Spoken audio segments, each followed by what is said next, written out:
On behalf of the BBA department, I extend a warm welcome to our distinguished dignitaries. Mr. Vijay Kumar sir, Vice President, Human Resource, Brakes India Private Limited. Ms. Neha Prakash ma'am, Vice President, Head HR, IndiTrade, Scalator Limited. Mr. Kuldeep G sir, Associate Divisional Manager, HR, Daimler India Commercial Vehicles. Mr. R. Arun Karthik sir, Reverse Lead, Equitas Small Finance Bank. Mr. R. C. Senthilkumar sir, Researcher and Independent HR Practitioner. Secretary Ashok Kumar Miller sir, teachers and fellow students. PRAAJNYAA is not just another event, it's a knowledge-sharing conclave of HR excellence. Today, we are gathered here to share insights, explore trends, and build connections that will shape the future of our profession. Your presence enriches this experience, and each of your contributions today are integral to our collective growth as professionals to our careers. We hope that everyone leaves this event with motivation, aspiration, and a lot of learnings. Thank you.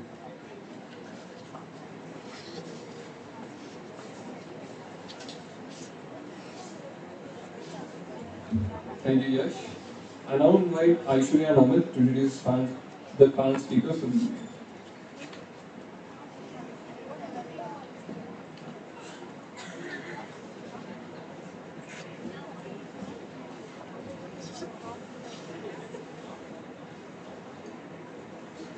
Good afternoon, everyone.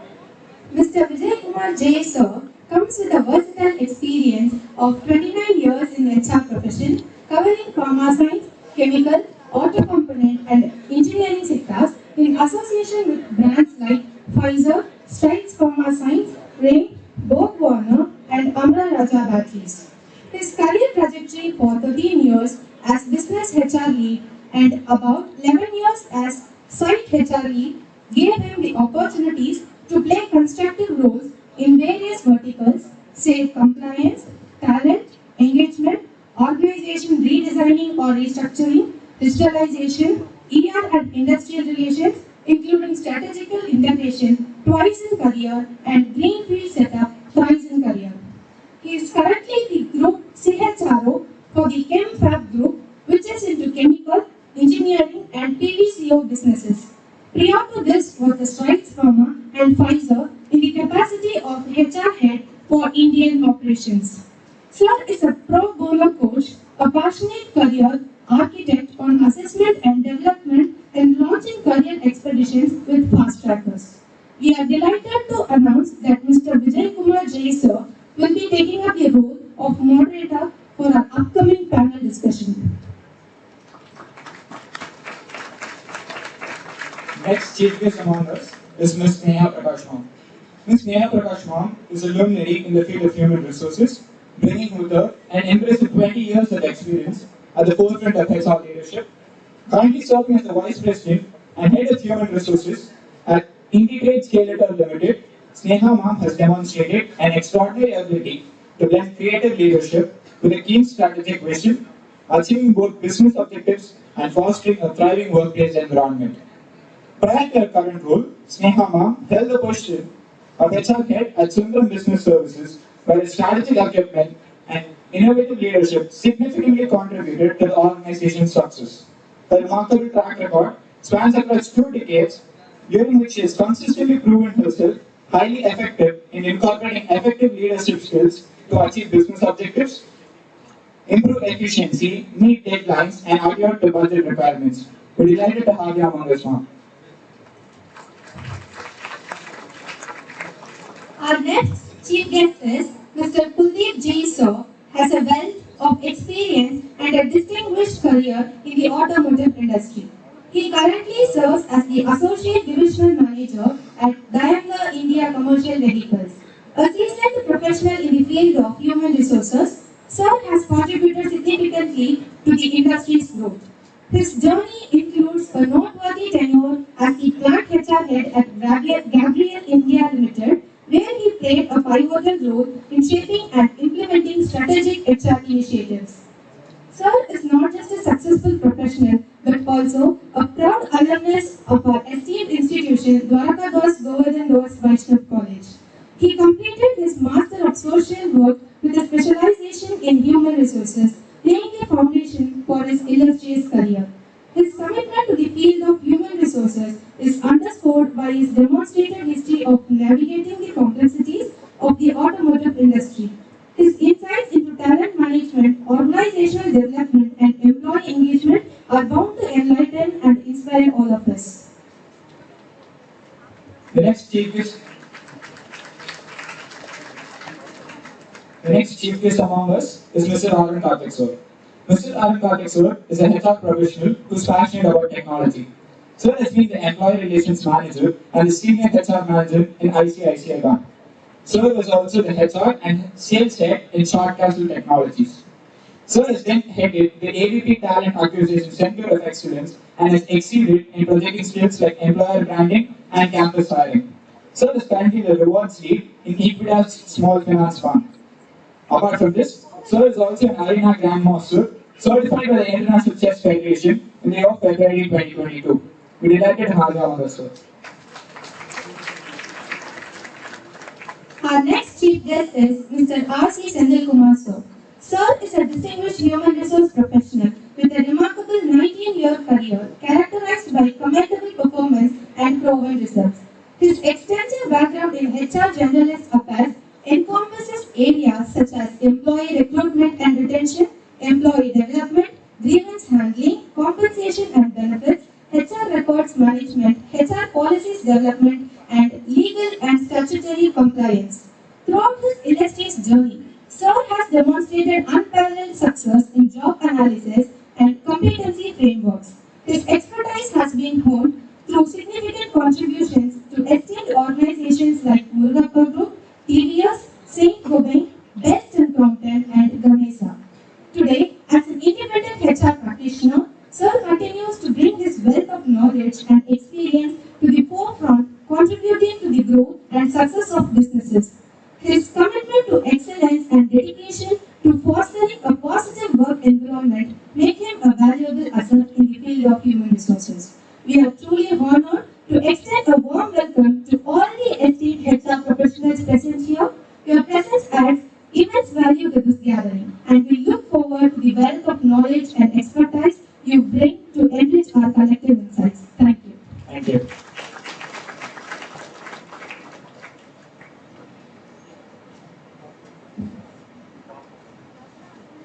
Thank you, Amit. Thank you, Aishwarya. Without further ado, let us get started with our discussion of PRAAJNYAA. I'd like to hand over the stage to Mr. Vijay sir, the moderator of this session.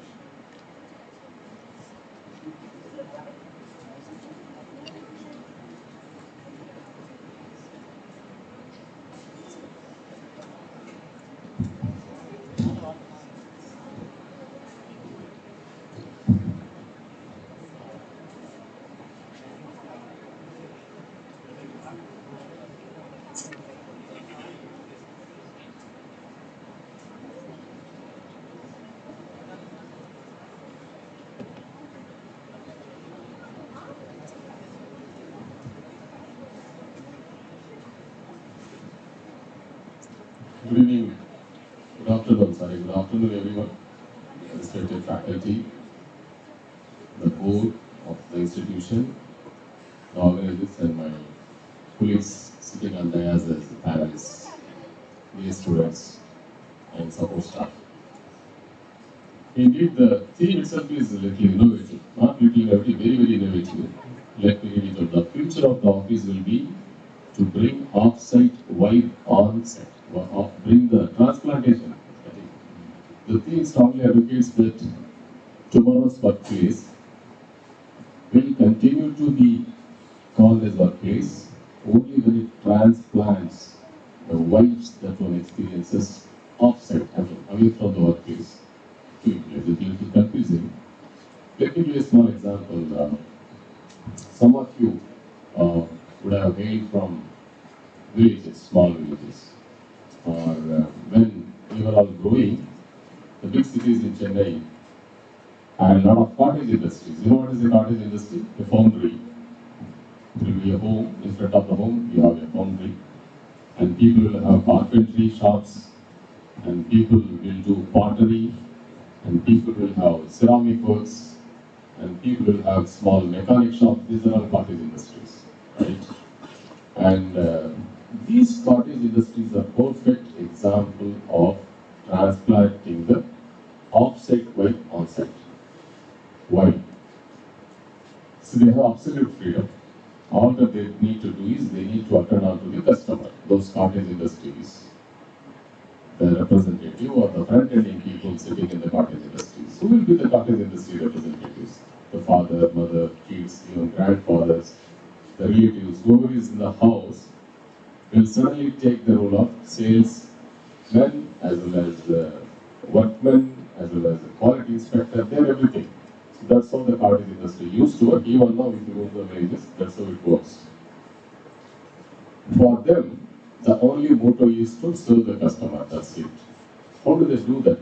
They won't do that from morning to evening. In between, they have their lunch, they listen to music, and they buy something which passes on the street, and they invite guests, they see up guests, and they change their roles on rotation basis within the family members. This is how the cottage industry works, right? That was the time there was no any complaint. If you go and talk to somebody who runs a cottage industry, a family that runs a cottage industry, maybe basket making or furniture making, absolutely they will not have any grievance, because while working, they enjoy every while that one enjoys, you are not even without working. See, when you are not on the work, what do? You enjoy everything around you, right? You enjoy the trees. You wait for somebody to greet you, and you go and grab somebody to talk to you, and you go suddenly you will change the route and get into some other route to catch up a conversation with somebody. This is how you work. This is how you behave when you are not at workplace. This is what exactly happens in the cottage industry. So, coming from the customer perspective, the customers who are dependent on cottage industry were also willing to wait for the so-called sellers or manufacturers of the stuff. But now the scenario is a little different. Nobody is ready to wait. In olden days, some of you, maybe I don't think that maybe somebody in 40s must be knowing that if you want to stitch a shirt or some garment, you have to wait for a month or 45 days, because you'll find only one skilled tailor in your small town or village. Today nobody is ready to wait. At the same time, nobody is ready to sacrifice the time from morning to evening at workplace without experiencing the fragrances of the life. For everybody, life has become larger than ever. And it's much talked about. This theme is much talked about. Thanks to IT companies like Google and Yahoo, and they allow even pets to be brought into the workplace. There is a pet corner, and there is a music corner, and there is a beer corner, and there is a dance corner. The workplaces are offering a lot of facilities for the individual colleagues to go and take a break and come back. Even then, the human mind is that, the human psyche will still continue to think that, I think they are confined, they don't enjoy the freedom, or they don't have enough freedom. Anyway, whatever the facilities, additional facilities, or the happy ambience you create, it's a workplace. So the comparison starts. When somebody is offering something else, when somebody is offering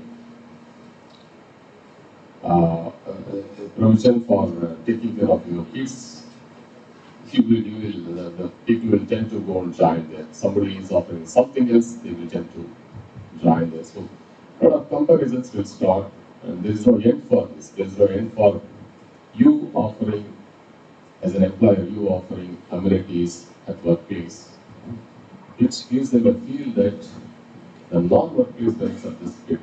What is vibe? Vibe is nothing but vibration, right? Vibration. So what is vibration? When you listen to a music when you are on work, you cannot enjoy the music. When you are seriously working, when somebody is playing the music, what do? You ask the person to shut it down, right? When somebody is discussing about some drama or some movie, you feel irritated because you are at work. The subconscious cells say that you are at work, avoid all that. Days are changing. Now, if you allow that to happen, what will happen? It's a big question. No idea what will happen. So without me sketching this, let me invite speakers. Let me invite Ms. Neha, VP HR Industry Escalator, to share her perspectives. I invite all the speakers to share perspectives one after another on the theme. Then we'll have specific discussion on a few points. Thereafter, we invite you to throw the questions at the panelists and we'll try to do just again. Without waiting, I invite Ms. Neha to share her perspectives. Thank you, Mr. Vijay Kumar. Hi, everyone. Hello. Let's all, try and stay awake the entire session so that we'll also feel interested while sharing insights. So, please do note down questions if you have. So you will have a slot to ask these questions as well.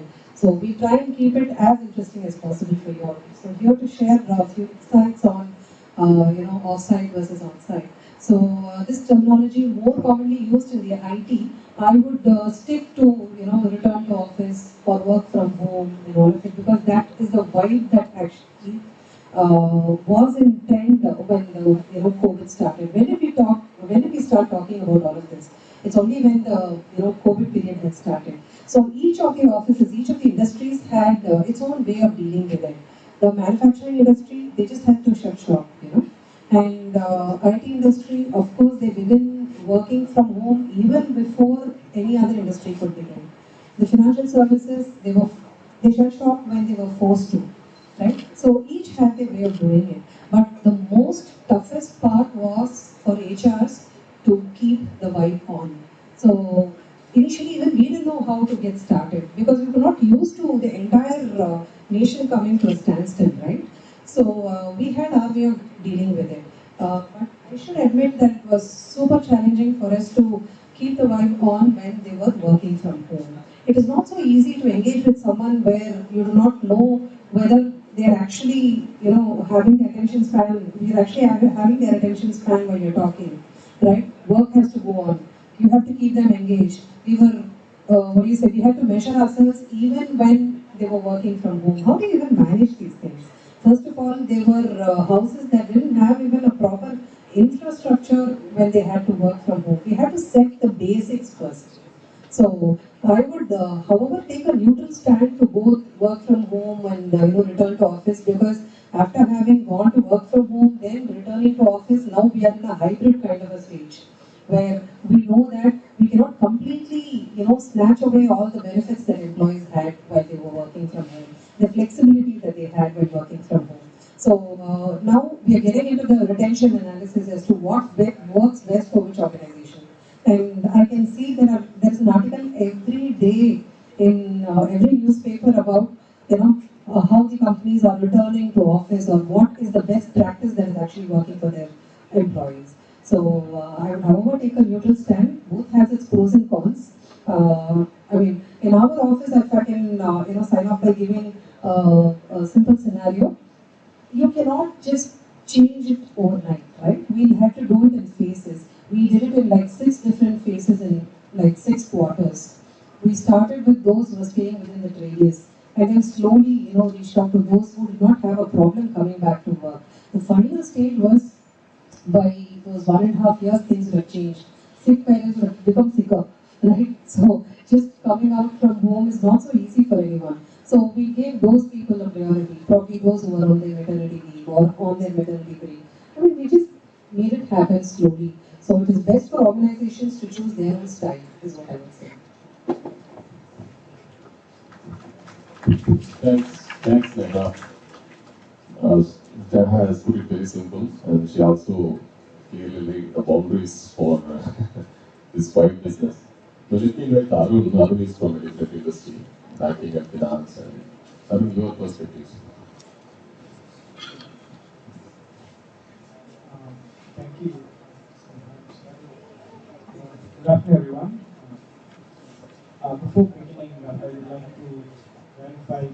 the views expressed by me are personal, and they do not represent necessarily the organizations that I work for or have worked for in the past. So what I'm saying is the views that I expressed during this talk are all personal.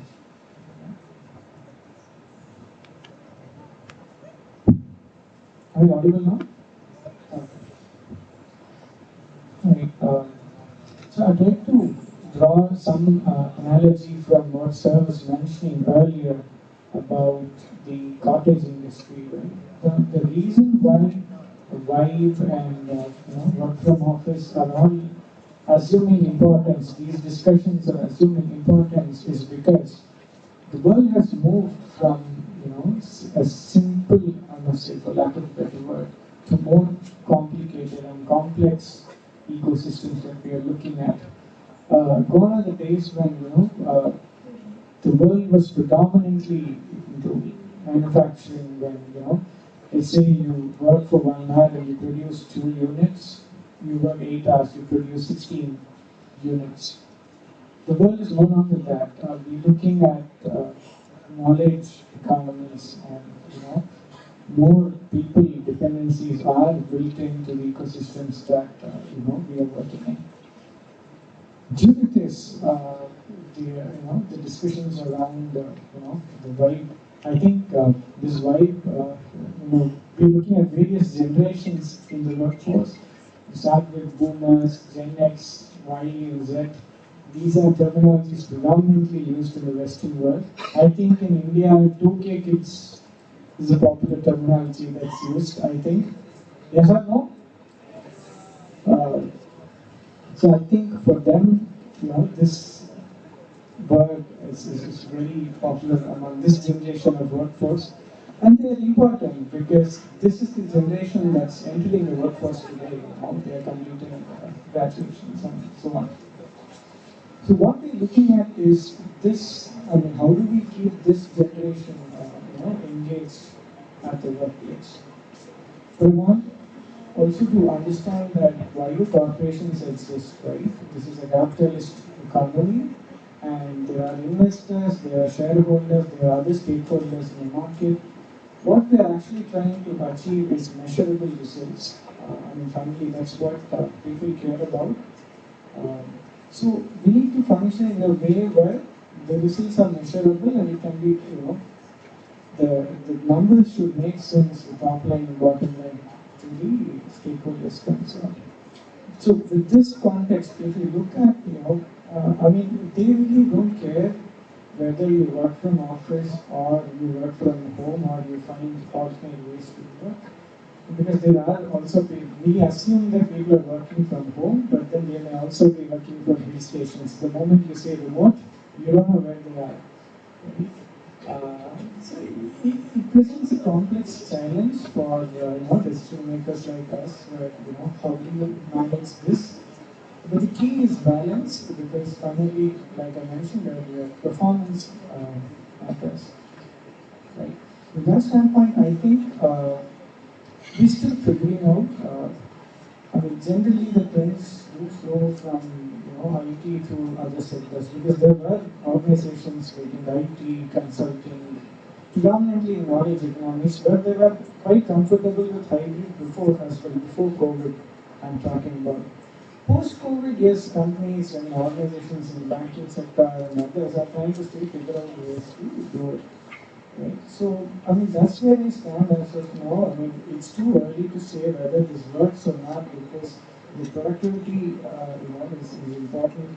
One thing is to be productive. If you're in office and you're productive, at least your manager knows that you're productive.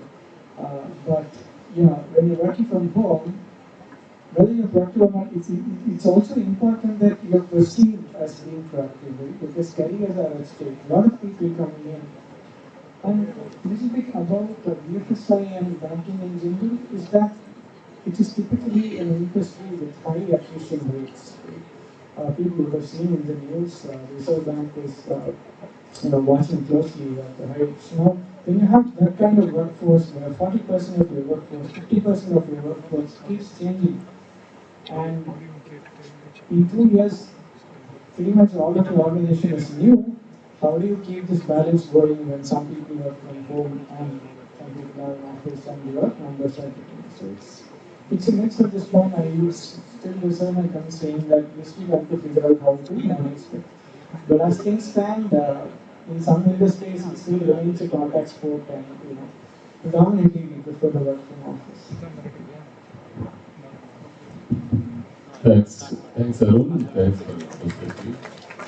And now I request Senthil to share his perspectives on the theme.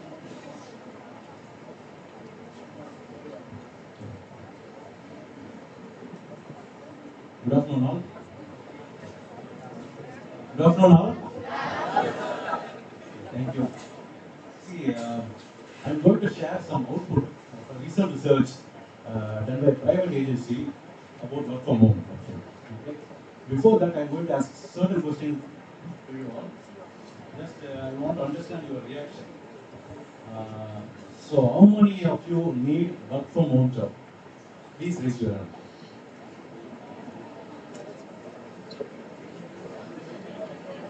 So nobody wants you. Then the research is wrong. Okay. How many of you want to come to college and study, and how many of you want to study from home? From college? From college?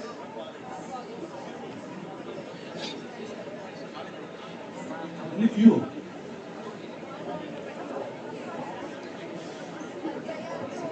Okay, thank you. So I will reveal some output about the research. So the research reveals one more thing, work from home option is only applicable in the private industry, not in the public industry as of now. That we need to understand. So this survey conducted among private employees, employees working in the private organization. So 82% of the employees propose working from home. That is the reveal of the this research. And 63% of women are willing to work from home with options. And the research also reveals 47% increase in productivity, people are working from home. And 71%, if you all, this will be very surprising, 71% of employees, those who participated in the survey, they don't want any promotion if they are allowed to work from home. So the research also reveals both advantages of the work from home option as well as advantages as well as disadvantages. I will share some advantages. So definitely the company will reduce the overhead cost and increase in higher productivity. Okay, these are the few advantages of work from home. Disadvantages, you see lack of community. People will work in silos. They will be isolated from the community. There will be less teamwork. These are the outputs. And unmonitored performance. Nobody is there to monitor your performance, whether you are working perfectly, or you want any guidance or support something. Distraction, domestic distractions, interruptions.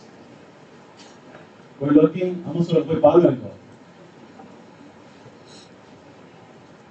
lack of working environment, lack of good working environment. So you will have a laptop or you will have your domestic computer to deliver your work and all. But there will not be any good office atmosphere. Okay, you will miss your canteen. All those things there will not be there.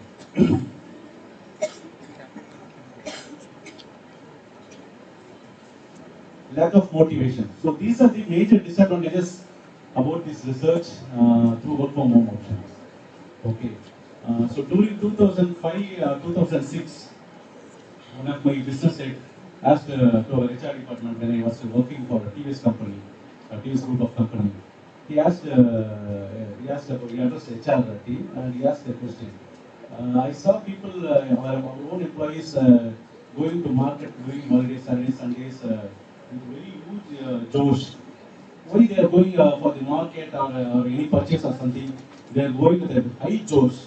But again, Monday or Tuesday, while coming to work, they are seeing very dull. he addressed the HR department and nobody able to answer why.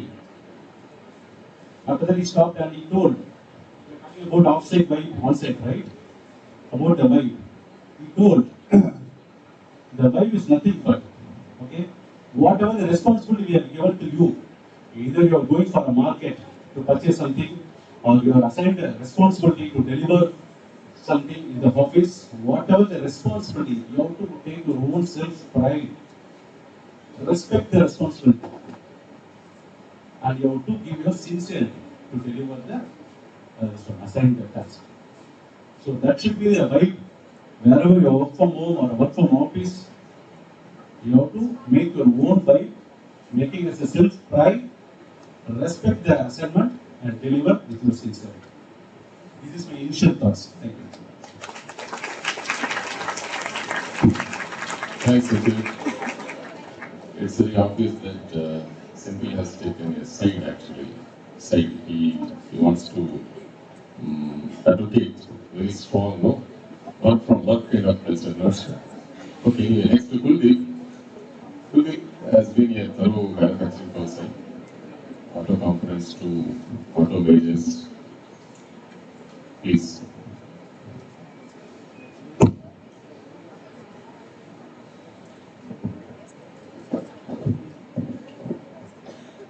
Very good afternoon.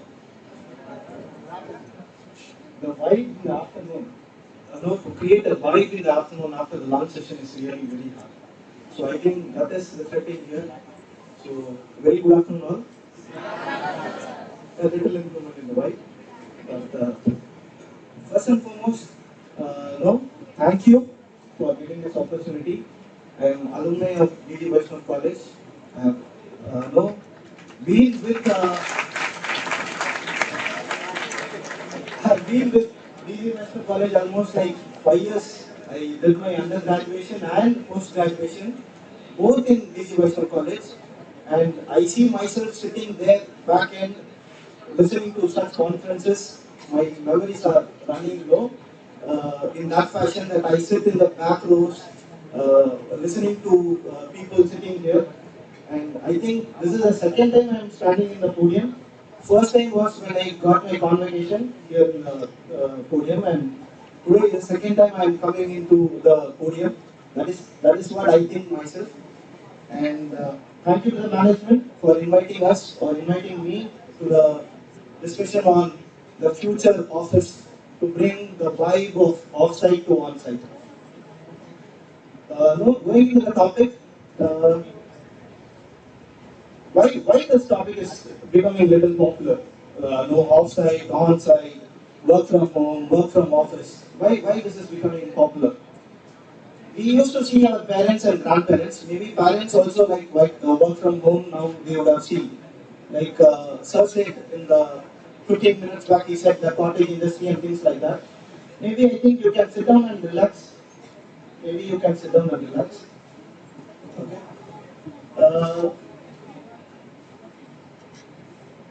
Okay. So our parents, our grandparents would have gone to the offices. We have seen them going at 9 o'clock in the morning, coming back at 5:30. Now the scenarios are changing. Why it is changing? A special thanks to the COVID, it has created an environment of work from home, during the COVID situation. We had seen people working from office, and like Sneha said, even in the IT industry, even well before the work from office started with COVID, it started much before the COVID. Why this has started? And as a student, we also have adapted a culture of online learning. Am I right? Online classes have started during the COVID, and we have adapted to that culture. But coming from a manufacturing industry, I work for a manufacturing industry throughout. Almost like 16 years I spent in automobile industry. How can I bring a machinery to a home? How do I bring that? How do I give that machinery to a home? They have to come to the factory. They have to produce some vehicle. I work for a company where we manufacture a commercial vehicle now. We cannot bring that setup to the home. They have to come to factory. They have to work for 365 days a year. 24/7 a week. So that is what we have in the manufacturing industry. But like industries like telecom, IT, banking, or consulting, yes, this work from home and work from offices is very predominant. But having said this, even in the manufacturing industry, the things are changing. The office setup, the people working in the office setup, the people working in the administrative setup like HR, marketing, sales, R&D, they also need this kind of, they also see what other industries are doing and they also adapt to this changing environment. Okay, when we say, no, we need this work from home or work from office option, what all factors we need to keep in mind? The first factor what we need to keep in mind is the communication channel. How are we establishing the communication channel? In a meeting, when we go to a meeting, it is like conscious and coordinated effort. Even now, while I speak, there should be a conscious and coordinated effort from your end and my end. That I speak, you listen, or you speak and I listen. That is the coordinated effort what we look into a meeting. The research says, okay, interesting fact, Zoom and team fatigue is very real. People get to be, they become fatigued or tired when they have a meeting prolonged in a Zoom medium and a team meeting. The more the screen time, the more the exhaustion is. So that is one factor we need to keep in mind. The second factor we need to keep in mind is the collaboration. When Sandalson asked about how many people would like to come to college rather learn online, many of you have said no, we would like to come to college. Why is that? Because you meet people on daily basis. You understand their personal things, their professional learnings. You share with among yourselves when you meet. The collaboration is much more higher and the common goal is achieved when there is a collaborative environment. Third one is on the fairness. When I, as an employee, is getting the infrastructure built by the office, when I get that infrastructure to be utilized, we also need to see how the work from home people also should use this infrastructure. The infrastructure is common for all. And second thing is, one more research says that the career conversation between the employer and the employee and the manager is very limited during when they are working on the remote location. So the career conversation is something like their performances, their ideas, their thoughts, their climbing of the ladder. That is very limited when they work from a remote kind of a location. That is what the research says. Third important factor is on the productivity. When there is a collaborated effort, when there is a clear communication, when there is a connection between people, obviously the productivity increases. Having spoken about the productivity, the technology part, how it is playing a vital role in terms of bringing the productivity to the next level. For example, in an automobile industry, we have something called research and development team. So wherever we see this, a new setup coming, now we have this electric cars. So for this electric cars, we have something called R&D backend at our office, what is to be done on road. So this R&D equipment cannot be carried to home. That is to be there in the office. So the infrastructure will be there in the office and people have to come back to office or the factory to test the vehicles to bring on road. That cannot happen on a work from home setup. But yes, having said this, the simulation part can be done from work from home. Final factor to be kept in mind is compassion and empathy. When we meet people, each other, when we talk to them on daily basis, then only we can be little empathetic of what they are going through on their daily basis. The fun factor, the element of fun, the jovial, how much thing you can collect over phone or teams.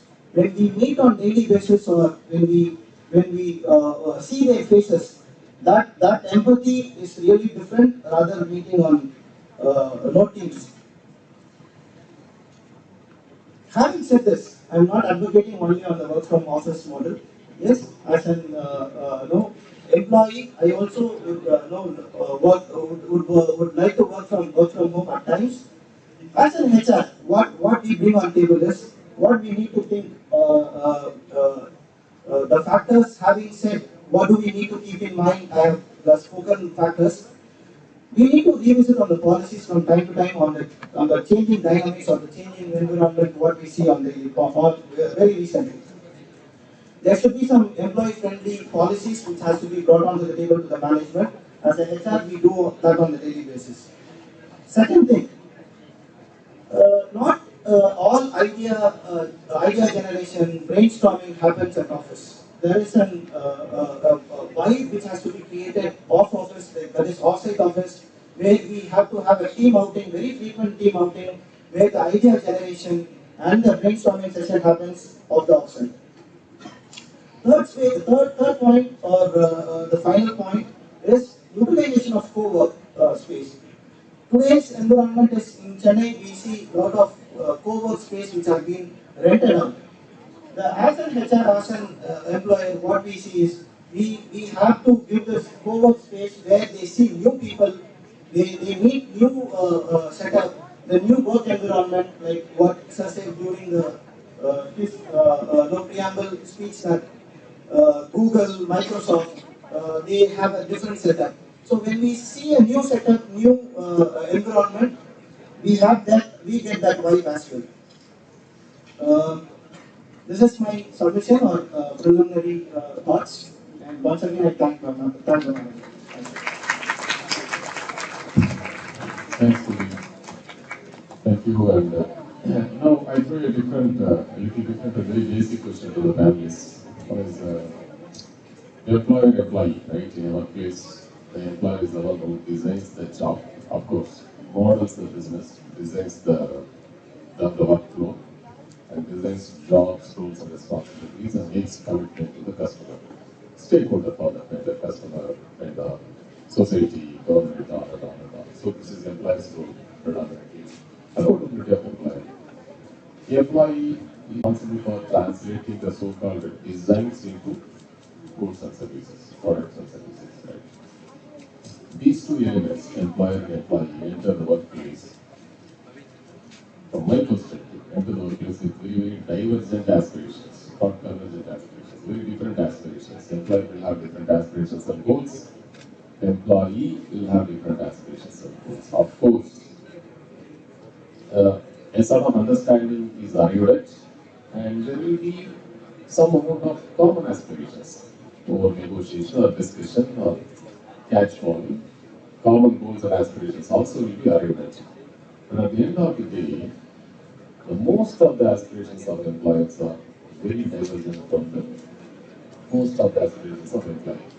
I request the gentleman there, please. I can hear your thought over there, please. Stay put. So since the very aspirations are very divergent, what best can be done at work? From your perspective, what is the best way of bridging the divergent aspirations in workplace? Okay, please. Sure, that's a very nice, interesting question all along. So, like I said, employees like being engaged. I don't know if you all have heard the word engaged. You start getting to hear it once you start getting into corporates. Okay, the first thing is, I take cues from what Mr. Kuldeep said.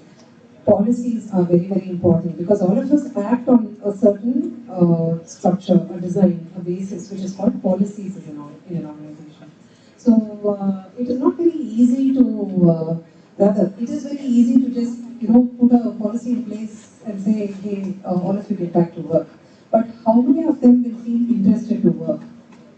How many of them will actually apply themselves at work like they did while they were at home? Because at home, we had our flexibility. Okay, at home, we used to, kind of compensate for the work hours, then take, prolonged rest and all that. Having enjoyed that flexibility, we will have to bring in that same vibe, back into the office. How do we do that? We cannot be rigid. We have to think of innovative, I wouldn't say there's any ideal policy, but innovative ways of getting back the pride. We cannot give them what they've enjoyed at home, but we will have to ensure that they, what do you say, look forward to coming to office every day. First of all, basics like, I needed get up, take bath, get dressed and come. For few people who hate getting ready in the morning, they don't have a choice. They have to do it now. Having enjoyed that 1.5 years, getting to that mindset that, yeah, I have to be energetic, whether I like it or not, I have to pretend that I'm, energetic and get back to work. That's one. Another is, these are very, very trivial things. It may hardly matter to few of us, but if you think back, we're all humans, right?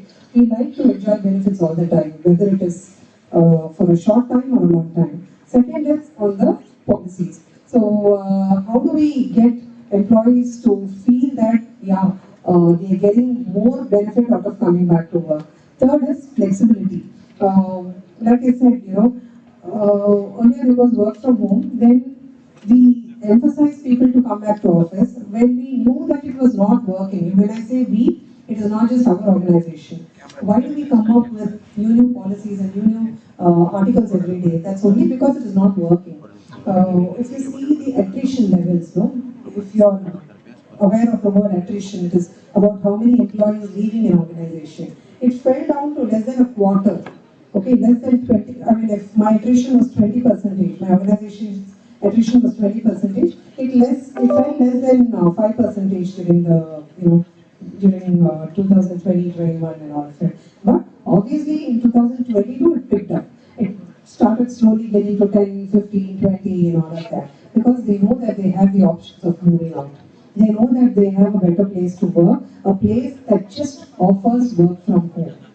It's only simply our hiring challenges and our attrition challenges, everything built upon the work from home and work from office. So we have to get our antennas up. We have to think that, okay, this is what would work for both the employees or the candidates and us. One, we want to attract talent. Two, we want to retain talent. So for that, we have to think of all flexible, the third point, all flexible ways of keeping them engaged in work. We don't want, they're ready to let go of their friends. They're ready to let go of, the brand that they're working with. They're ready to let go of, how many number of years that they're working in a company. All of it they're ready to let go of. Just for the fact that, kind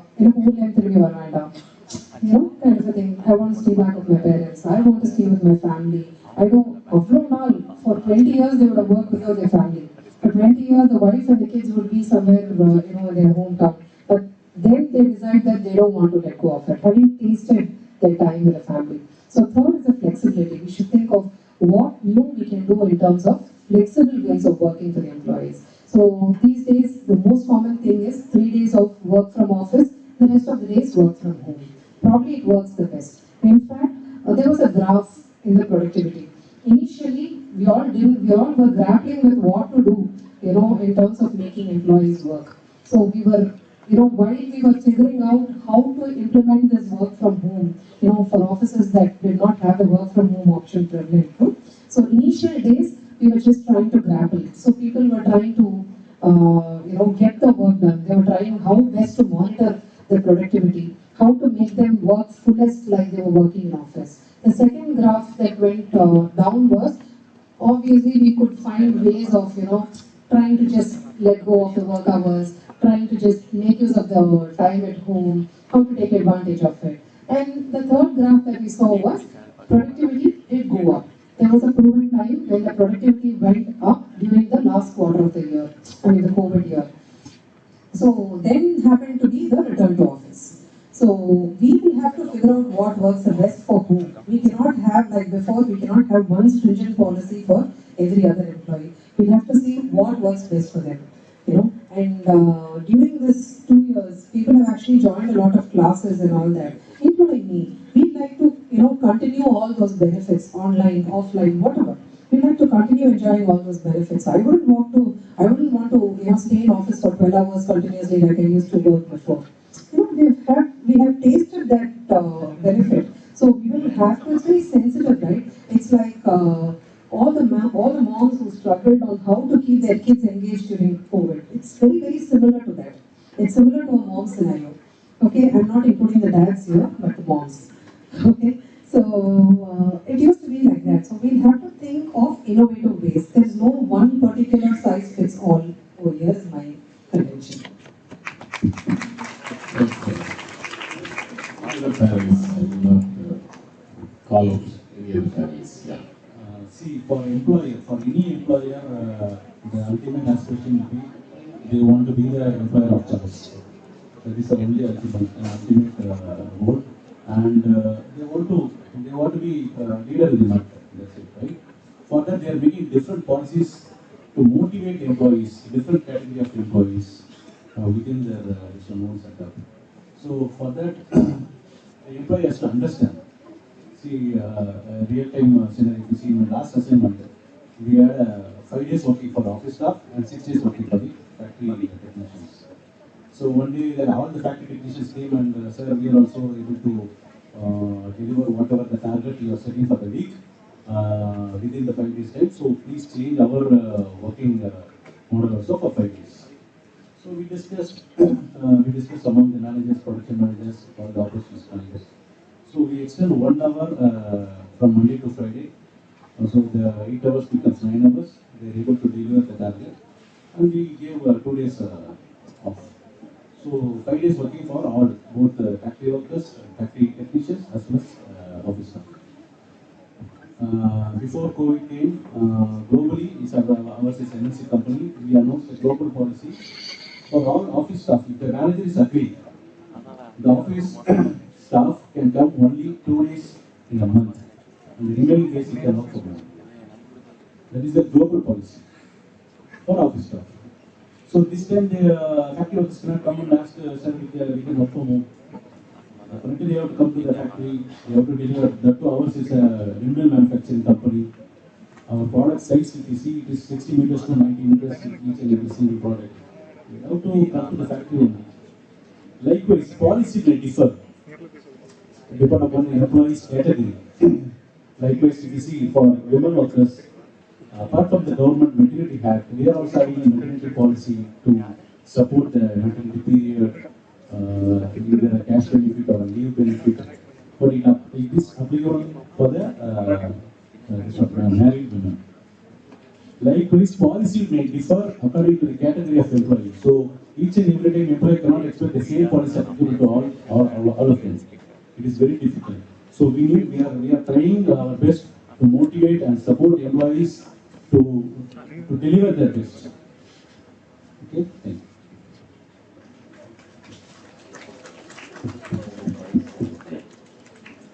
Thank you, and they have summed up very nicely. And I have another question to the panelists that traditionally every employer must be trying their level best to create some amount of informal ambience. The idea wouldn't have been to just transplant the off-site bike somewhere inside this. It shouldn't have been.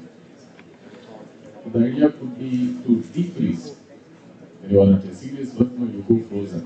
You are very stiff. And you hit when you get distracted towards something else, if somebody is distracted. The decreasing mechanism to find. There must be a lot of decreasing mechanisms the employer have established. That is one piece. Another piece is everything about employee engagement framework.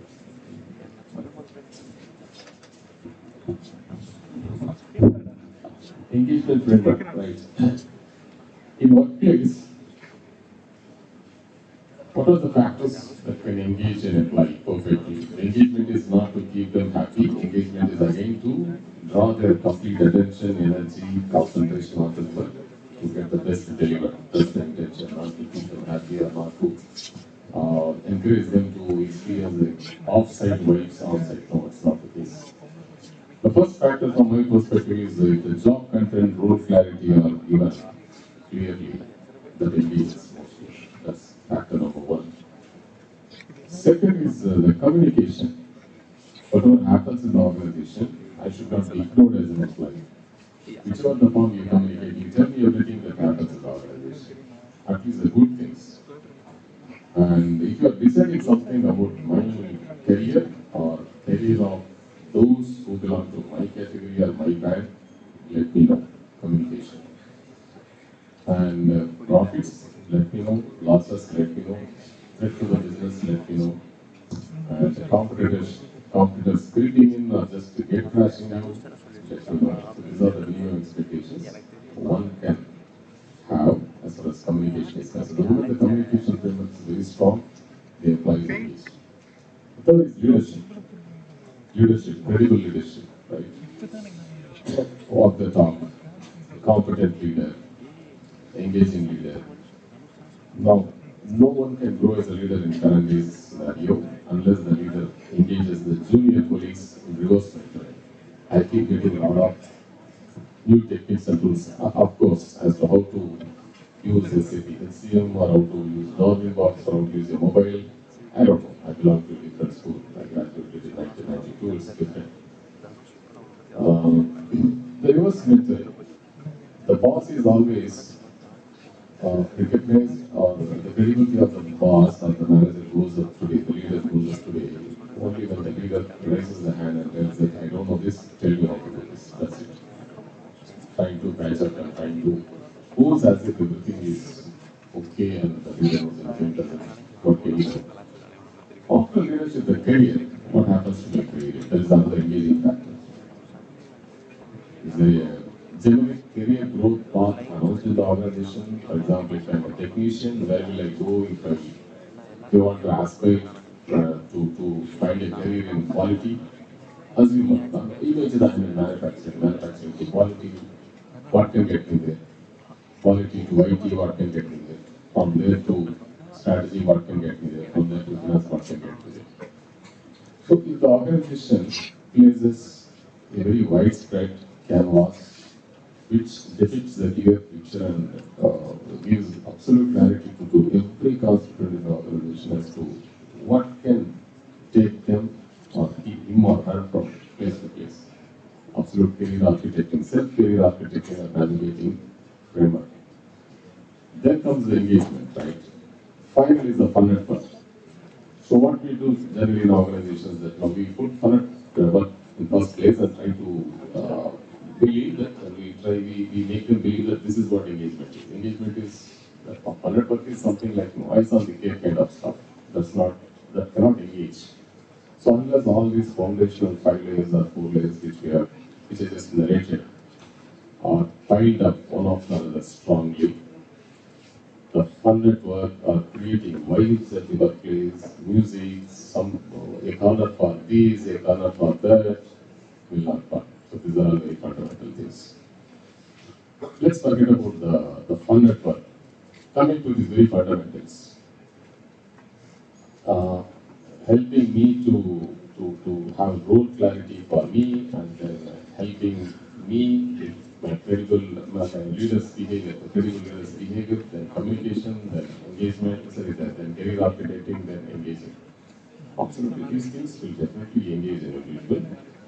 They will not create the so-called offsite vibe in the individual, but they can induce a lot of commitment, a lot of focus, a lot of urge to deliver. In turn, they will also learn that if I do the job better, I can walk away with enhanced wealth to my family. This much is the framework, this engagement framework. Now I request the panelists to talk about the so-called engagement framework, starting from role clarity, then communication, then leadership credibility, and then career, and then finally fun.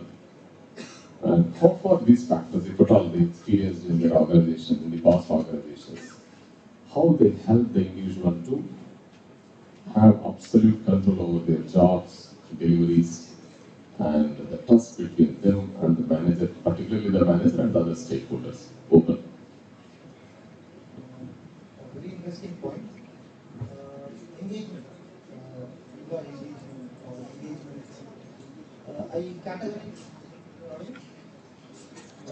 I categorize this engagement into four pieces. One is actively engaged people, and disengaged people, and actively disengaged people. So normally we look into the people who are like actively engaged. are the people who are actually contributing the high power people, their caliber, their output, their productivity is normally very higher. And as an employer, as a manager, what we do is we move this actively engaged people box to the actively engaged people. Further, we run through programs, we run through activities like Sir said that giving the job clarity, mentoring, reverse mentoring, and I also would like to add two more factors into this is the learning opportunity what we give to the people, the employees. What is the learning he gets during his tenure of that particular role he is doing? What is the cross-functional learning he is getting? What are the various platforms or avenues as an employer or as a manager we create for that particular engaged person to move to the actively engaged piece? This is one thing. Second thing is on the recognition and the reward part. As a manager or as an employer, where am I moving this recognition part? Am I recognizing the real contributors? Am I timely recognizing or rewarding the people? So, if we put all these pieces together, like what we have listened from Sir, if we put all these pieces together, then the fun at work, if little fun at work is there, then the vibe of off-site or on-site would be created. This is my thoughts on this. Adding on to what Kuldeep mentioned, we should also learn from history, right? I mean, of the recent past. If we see in the Indian banking sector, in general, the public sector undertakings in India are doing consistently well. If some of you are following the stock markets, the share prices of many PSUs have consistently gone up. Now, why am I saying this now? Right? I don't think they spend too much time trying to do these legwork activities. Sometimes we refer them as engagement activities, fun Fridays and so on and so forth. Without the fundamentals that Sir mentioned, right? Those fundamentals are very critical. Because I believe, I'm a firm believer that your work is good, and the work itself, a person is able to enjoy working, and feedback is given. And as Kuldeep rightly mentioned, when you do measurable results and you are rewarded for that work, right? Now, nothing compensates that. Right? I think this whole things that you hear about, having this, that, so many extra things in office. If you watch closely, these are things that are done in organizations where vastly non-linear growth is expected, right? Without naming companies, I'd like to say that the companies that strive for fast-paced growth in environments which otherwise are possible, and there's a huge talent war. There is pressure from investors to produce results on a quarterly basis. Right? In these areas, and I'm specifically mentioning this because a lot of you might be entering the workforce today. So be watchful of certain companies, and if you see the good companies that have been in existence for a very long time, the fundamentals that, as I mentioned, clear communication about goals, career paths. I remember when I got placed as a campus trainee in the first organization where I worked, there was a clear path ahead. I know what will happen after 2 years. I know what will happen after 3 years, and what kind of feedback I can expect from management, what kind of guidance I can expect from management, what kinds of horizontal movements that I can mention. There are a lot of opportunities that are given to people for them to explore. So these things are more critical in organizations. I'm not, the way I'm talking might seem like, I'm against doing individual engagement or this wide topic. It's not that. But what really matters, what really corporate India cares about is whether the company is delivering results. And as employees, employees, right, they must be rewarded for producing actual results. So that I rest my point there.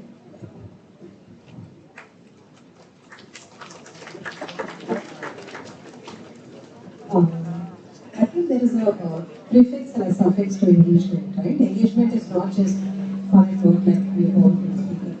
So engagement, prior to that comes how you manage them, and post that comes how you develop them. Everyone is interested on whether they're treated with respect in the first place. You know, it starts with simple, very, very basic things like when they come into the organization, when they step into the organization, how they treated during interviews. Two is what they carry till the time they exit the organization. How we respectfully and gracefully exit them from the organization is also a part of engagement, you know. Should give the best of their experiences, treat them with dignity and respect, you know, while they are there, whether they are high performers or low performers, it doesn't matter. They should want to come back to you know, promising that they'll perform better. So that's the first yarn I'd like to give. And secondly, like I said, today everyone wants to be focusing their career not just on money like they used to leave earlier for. Today it's about what is the role clarity they want, like we spoke about, you know. What is my career path? If I have to stick to this organization, yes, I respect its brand. Yes, I respect, you know, my manager and the company that I've been sticking to for years, but am I going to grow? Else, the market is open and walking out. You know, they say that with respect and dignity. How will you handle them? It's about thinking ahead of them, you know, to ensure that everyone has something different to learn each day. So that's how you develop them. And addressing the third point, you know, that's a very personal touch that we may want to give in terms of when you are thinking of any engagement activity, we should think of their families. That is something that everyone loves. You know, when you're going to give them gifts, think of their children, think of their, you know, parents, think of their spouse. Small to the big gifts, we always ensure that, you know, it's not just about celebrating Children's Day and Parents' Day and all that. Whatever they're going to carry home, it is not just for them. We can do a branding, yes, that's there. Keep that aside, and also let's think about what will make their family happy. That one step ahead will actually make them feel owned by the organization, and should see the pride and glee when they carry that home, you know. Be smallest of the things to the biggest of the things. Let's see what will touch their families as well. Whatever money we're giving them, whatever materialistic thing we're giving them, they will feel more engaged with their families, sort of, is my hope.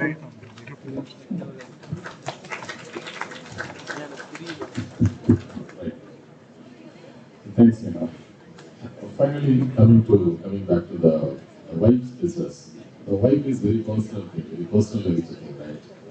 What may keep you happy or trigger or rush that very level so high may not happen to me.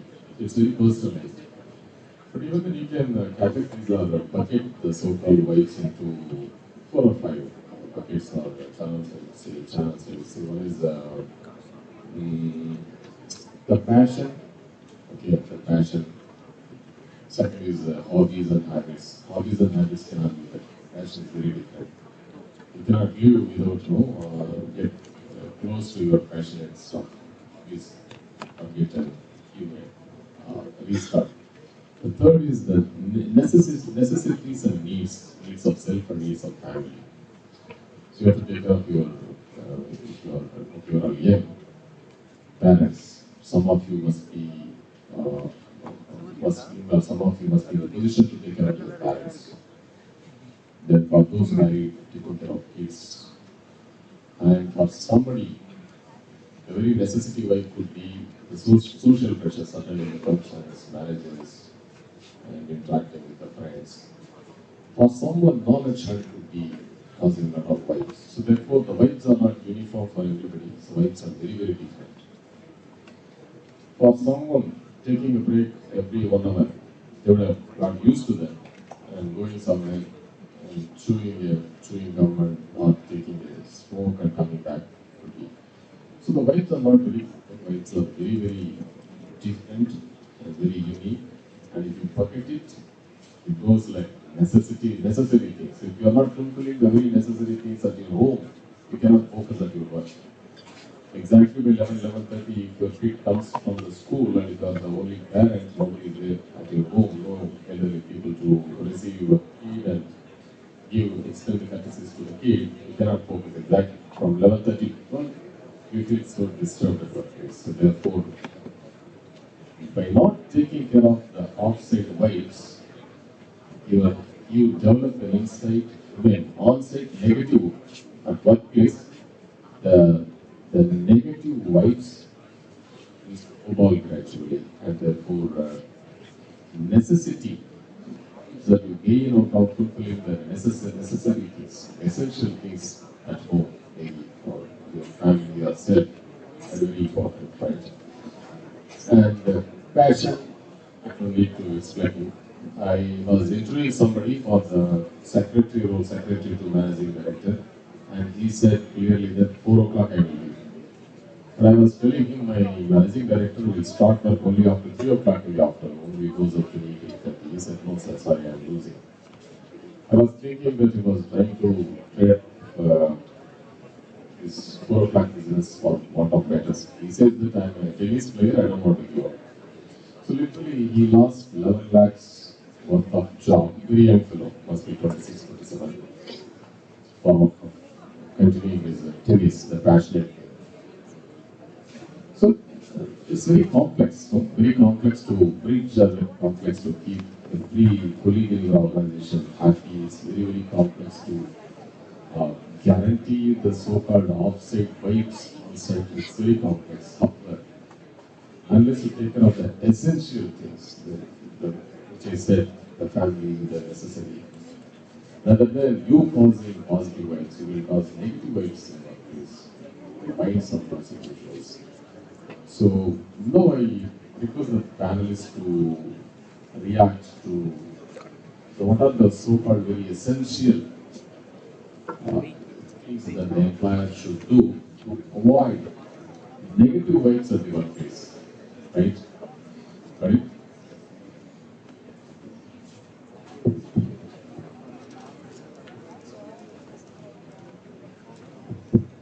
What are the very basic things an employer can set up at workplace to avoid negative vibes?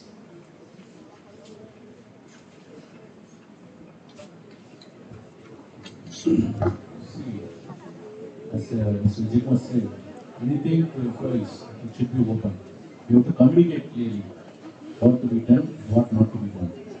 So, to avoid negative vibes, the open communication and trust to be built among the employees is very, very important. That is what I can say. According to me, how I can curtail as a manager or as an employer, I curtail the negative vibes within the workplace is the distraction, whatever distraction creates to a workplace. If I'm working at my desk and if something is not okay for me, if some loud noise or if something is distracting me, or if I'm working on a machine, if something is intruding and if something is not okay, if that distraction creates then productivity hits. So that negative vibe I may not bring in. First thing. Second thing is whatever hits my productivity, whatever hits my concentration, whatever hits the flow, whatever I think, that vibe may not be included in my workspace. That is what I include as Thank you. Now let's have the concluding comments from my friend sitting over here. So my request to the panelists is be practical and think of your own side.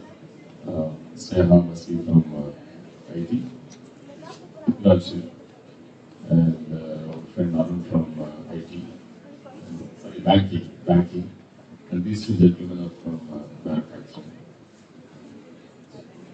Drawing reference to your sector, what do you think that the ideal framework of so-called transplanting outside is specific to ABC?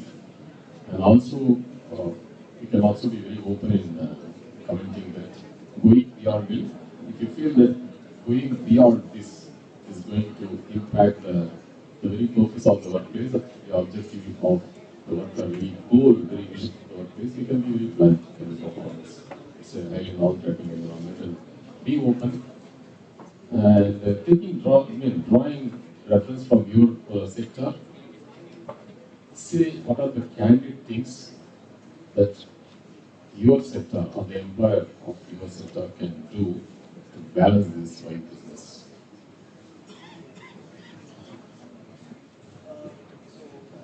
Said I'm from a manufacturing setup and automotive industry. I categorize our workforce into two. One is the shop floor or the people who work on the machines on a daily basis, and the people who work in the office. So for them, then the thing is, we cannot bring those machines or the setup what we have in the home. So for them, it would be like, they come to office on a daily basis, they work, whatever is assigned to them, and they help us in manufacturing whatever they are assigned. The second category is the people who work in office. As an employer, as a manager, what we think is the flexibility part should be taken care, where the things are changing, the influence on the different sectors coming from the other sectors. There is a lot of opportunity where the office people or a staff working in our factory is getting influenced, or he may leave us getting that benefit elsewhere. So how do we retain them? There comes the employee-friendly policies like reduction in working hours, or we also have something called occasional work from home or recurring work from home. Like in recurring work from home, like the other panelists said that two days working, 3 days working in a week from work from home and work from office, and 2 days work from office, work from home. So that kind of flexibility is what we are as a manager, as an employer, we bring in, and occasional work from home. Whenever there is a need, whenever there is an employee where due to a medical reason he has to take care of his elderly parents, he has to take care back end at his home. We also need to think whether we can provide him a work from home for a particular period of say 1 week or 10 days. That sort of flexibility is what we as an employer or manager need to think little out of box, little innovative thing where we can support them, where we can feel them included in their tougher times also. So these are my two thoughts on the direct workforce and the indirect workforce.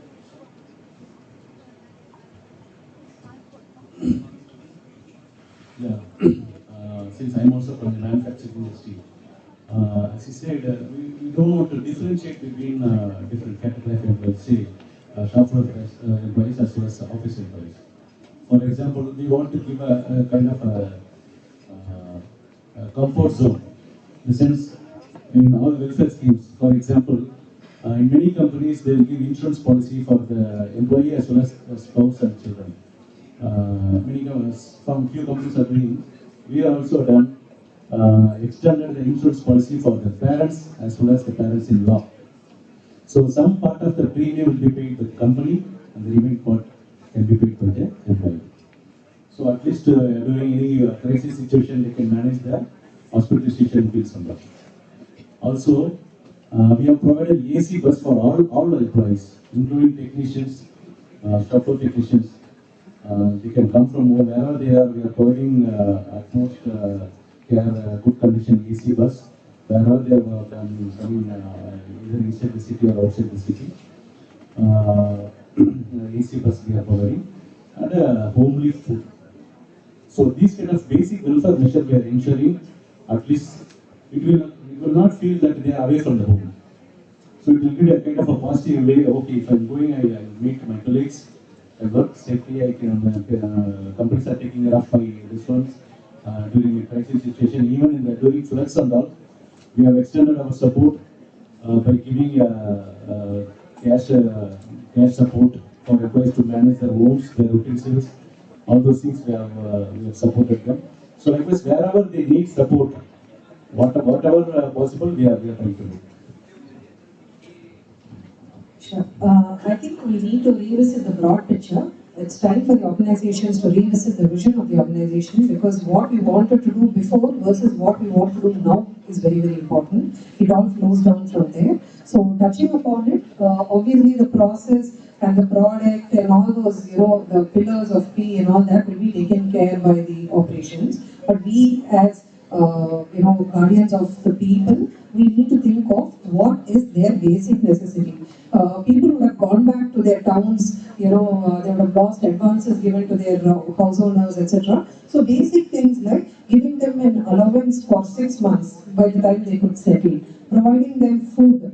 Earlier it used to be on a subsidized rate, or earlier it used to be that, a food allowance was at times given, at times not given, etc. So basics like when their food is taken care, when those challenges are taken care, the parents will not feel any difficult to send their kids back to work. So saying these things, I think we can give them the comfort that, hey, your work environment will, be back to normal. And we have to revisit benchmarks. Earlier, whatever was set as benchmarks versus now could be different. So, whether we want to be flexible, more stringent, having a very, very clear revisiting of their KRAs is very, very important, because what they need to deliver now could be different. So give them that clarity, sit them down, tell them that, hey, don't worry, we are with you. I think that emotional support is more important than anything else. I would always touch upon the softer aspects, so this is one of it.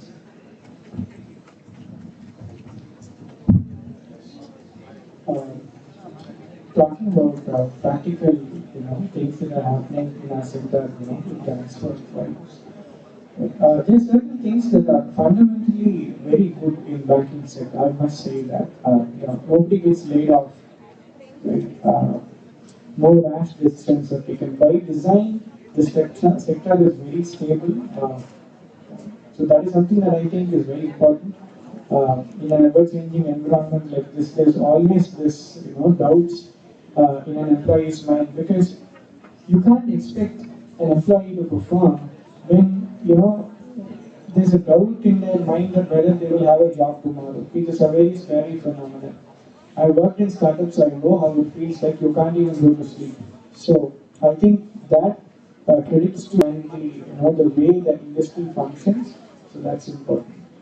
And again, there's different units in banking where the industry is experimenting with hybrid models. For example, there are treasury divisions who really don't have to work on Saturdays, so some banks do give holidays. And in certain specialized units like these, like markets group, corporate banking, SME banking, where some amount of hybrid flexibility is given. In fact, there are banks who, traditionally used to, the headquarter and the senior CXO level people used to work only from head office. Now we're looking at somewhat of a flexible model where, because there's a demand supply gap in the market. So some leaders work out of locations like Bangalore, so as to manage the talent gap that exists.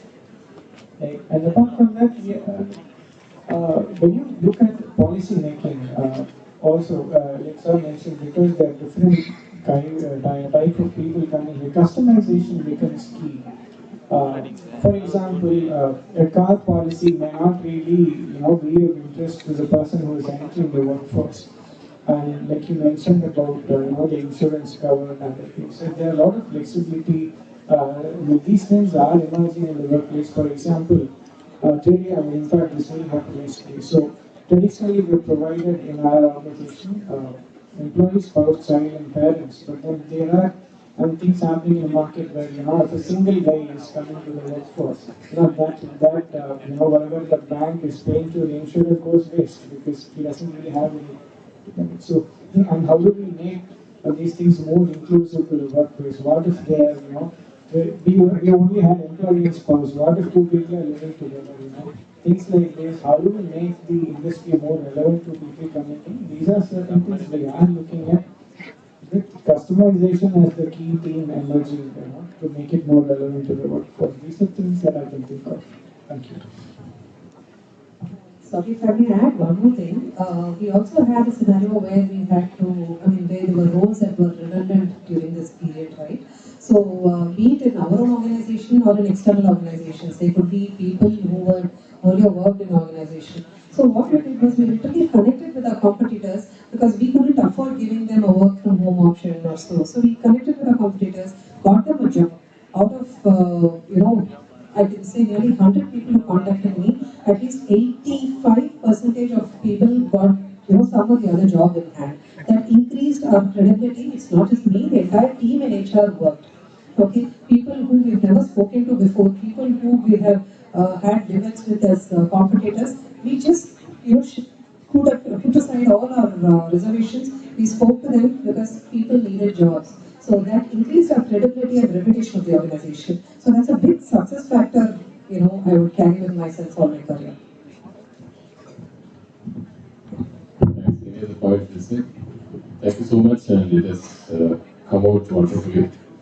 So my friends sitting over here, they have narrated very well. First, they shared their perspectives, and they also established very strongly that how their sectors, their organizations, or the organizations they navigated through have established a workplace engagement framework.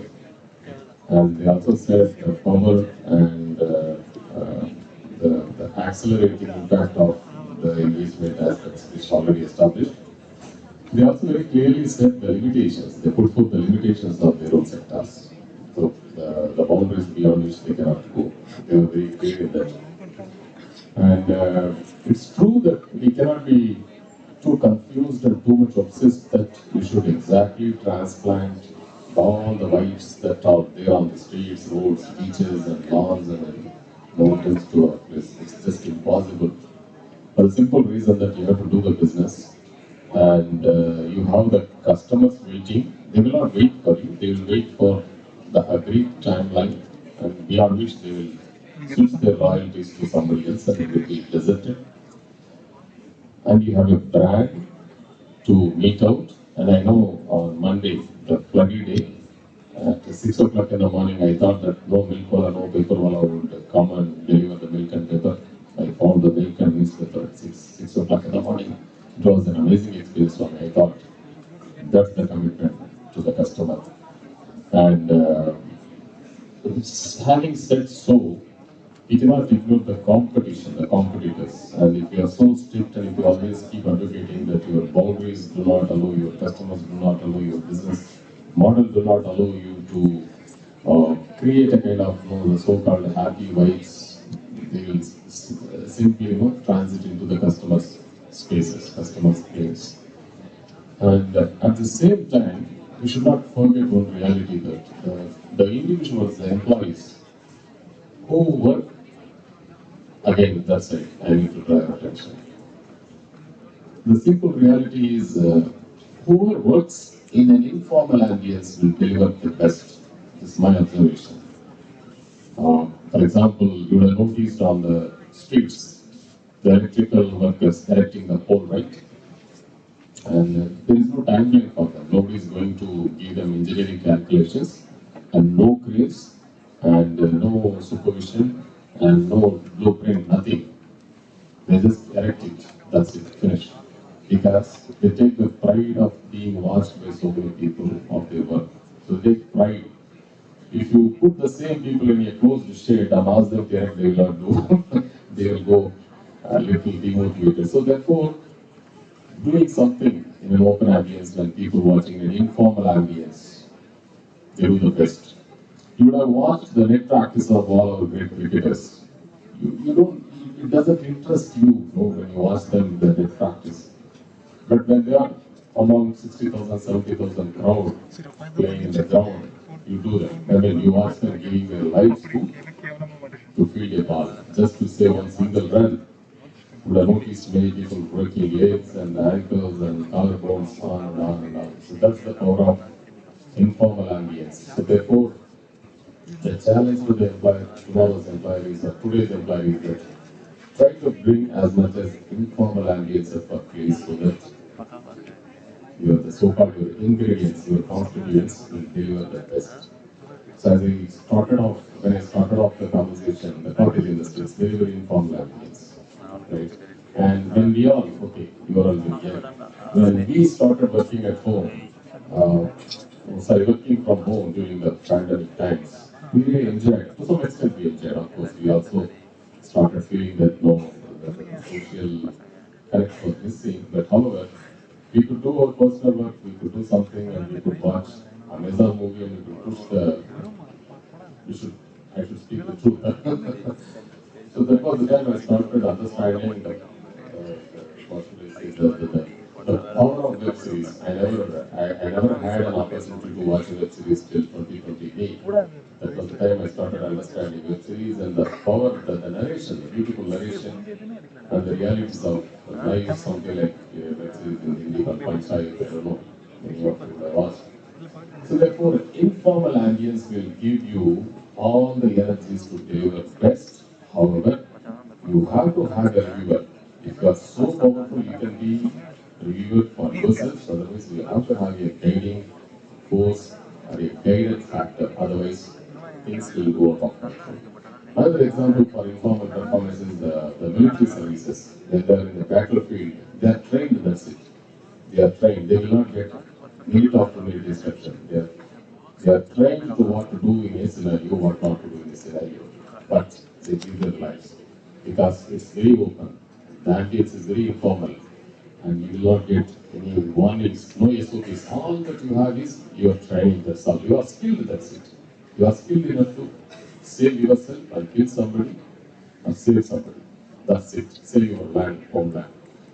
But see the performance. So therefore, the informal ambience will give enormous amount of energy in human beings to get the best out of the individual. With this, I conclude, and thank you so much, and thanks for the organization.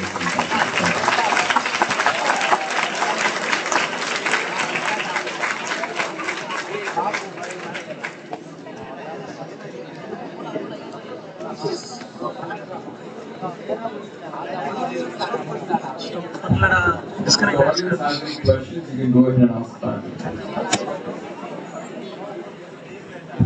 Yeah, if you have questions, formal, informal, any question, please.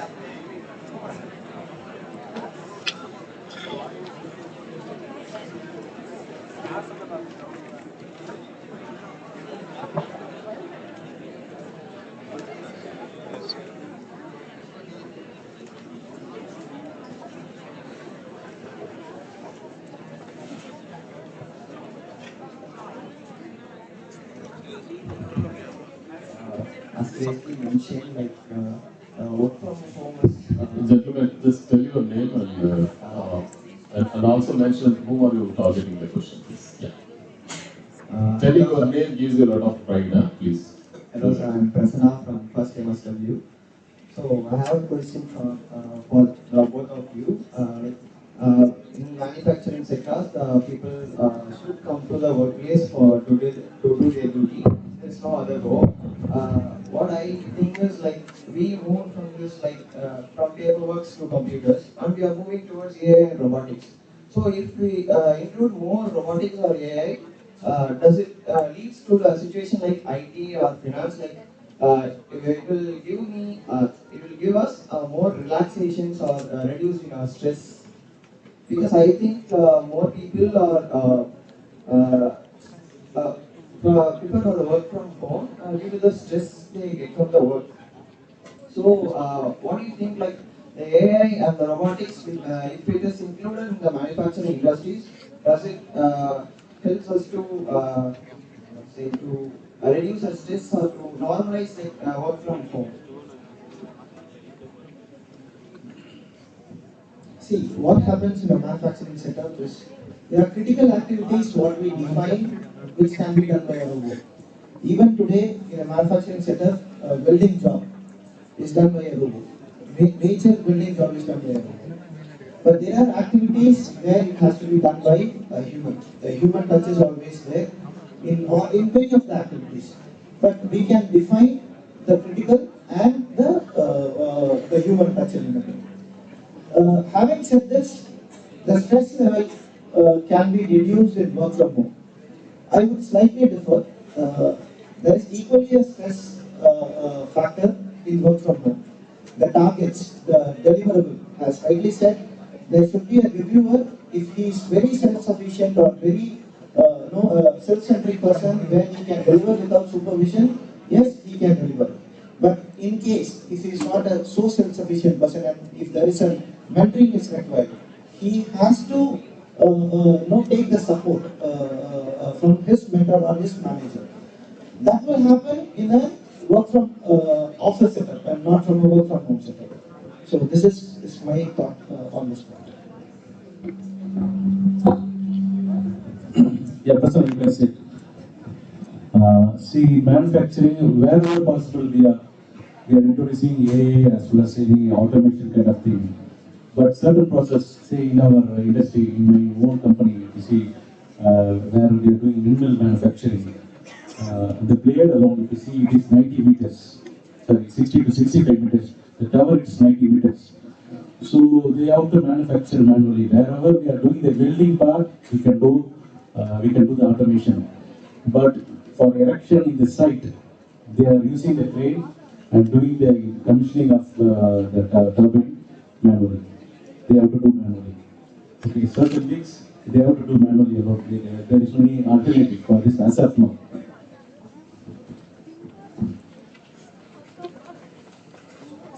Any other question?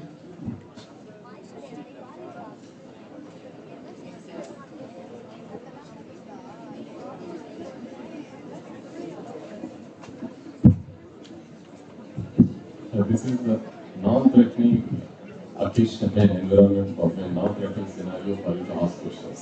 No evaluation, nothing, everything is going to be bad. But if you do not learn out of asking questions, it is difficult for you to navigate in corporate world, let me tell you.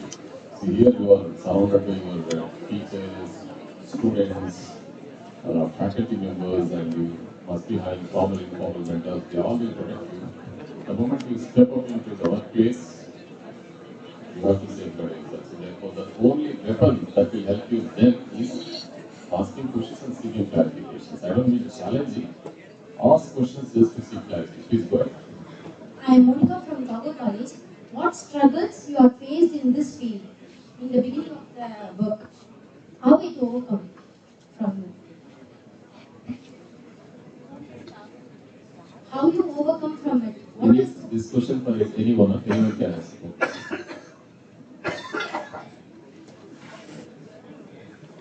Who want to wish to share? Share.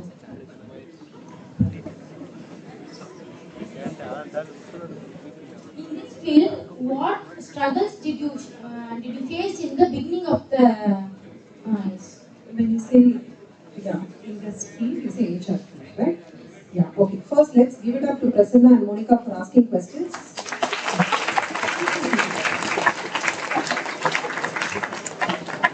So, see, any job has its struggle, right? If you don't look at it as struggle, it could be seen positively as a challenge, and that will only make you learn, right?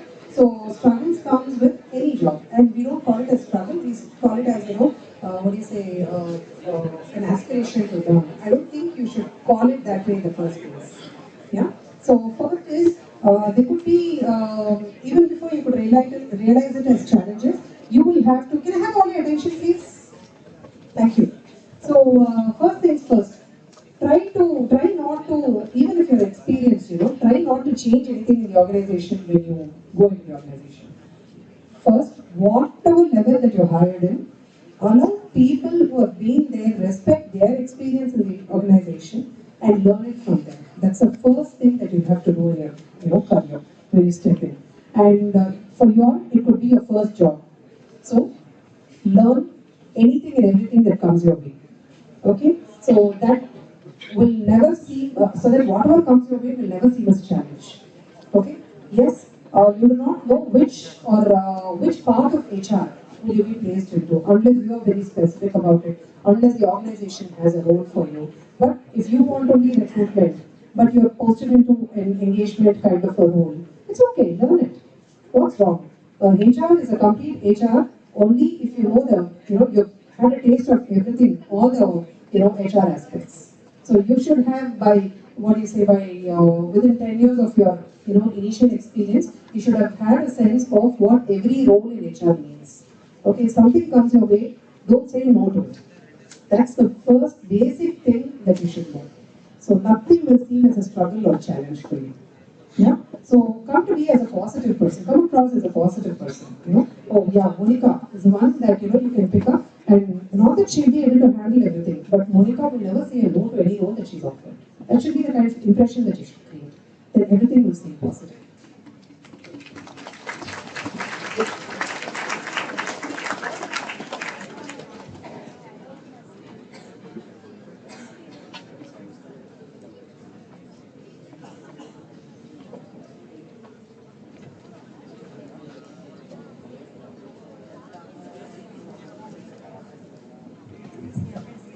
So good afternoon to all the panel members present here. Myself, this is Dhanush. So I like to ask a simple question for anyone of you. So maybe like all of you are from MNC or big companies like IT sector, banking and manufacturing sector.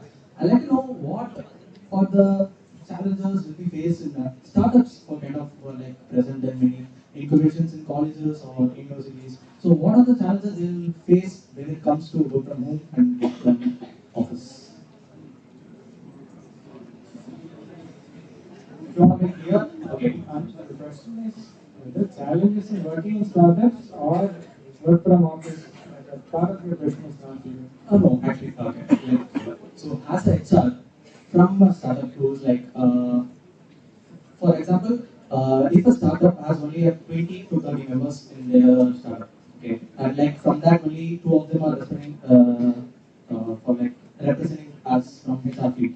So for them, if many of the employees who are recruiting, applying for them, preferring work from home, but the company or staff cannot afford it.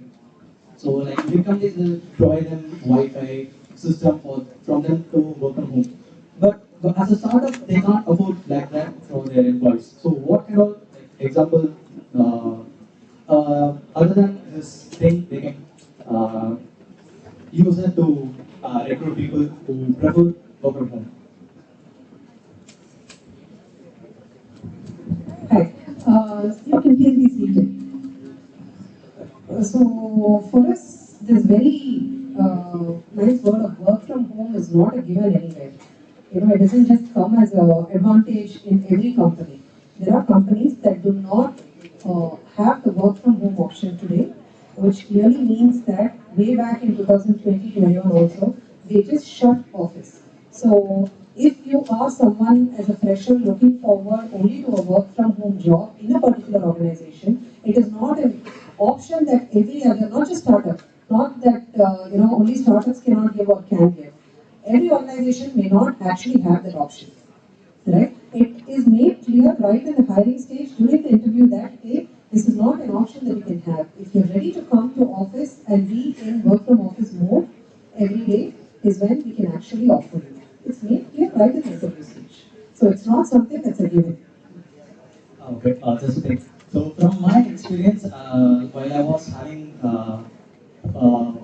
recruiting firm in my last startup, we had 2 candidates. Okay, one had like 7 years experience in the field of marketing and SEO, but another person who's from IIT Madras. Okay, he's like he's from department. Okay, we had 2 demands. Okay, the one from 7 years experience was actually working for a company, and she felt like I will write a resignation letter now if you guys recruit me from say 3 months from now. Okay, because she has that what is the period? What period is called? For 3 months. So she had yeah. So she got quit the job. Okay, but on the other hand, she was ready to work from for the office. Okay, not from work from home. Okay. While the other candidate from IIT Madras, he demanded he has all the requirements for the job, which marketing field, social digital marketing, SEO, everything had. Okay, but the other candidate of person who has 7 years of experience in marketing doesn't doesn't have that qualities. Only she had experience, but not the qualities for the work. Okay, now the IIT Madras guy, he claimed that I only work from home. Okay, he didn't that we just gave him a chance, like work from 2 days from home and 3 days in office. He didn't even had a chance to consider that offer. He just said, I only work from my college with, he's studying in IIT Madras, and I only go from IIT college, so IIT Madras, I won't even come to the company. So in kind of that situation, what will be your remedy or solution for that? Thanks for giving more clarity. However, in this world of reality, it is not a given. Whether an organization allows work from home or work from office or whatever is determined by the clients. We agree a certain contract with the clients who sit on the other side of the world, or they could be, domestic clients. So if, especially if you're working in financial services, they would say, hey, you're dealing with people's money. You cannot be at home where other people could peep in your computer, right? Or, in manufacturing setups, it is just not possible. They have to be on the floor to do it. How much ever AI comes into play, there is always this 30% remaining. Even at the end of the AI stage, there will be a 30% remaining where things have to be done manually. So there is no such, strict, stringent rules that you can lay yourself. You lay it for yourself to an employer. It is not a given because not every company can afford it. And when we are entering into the corporate world as, whatever industry be it, when we are entering into the corporate world as a fresher, we have to be even more flexible. And as experience, we should know what the current trend is. We can't just lay down our own policies and, expect the employer to adjust to it. Yeah, though it's not my job to answer the question, let me jump in and answer. Okay, what is startup? So startup is converting your innovative idea into a commercial world, that's it, right?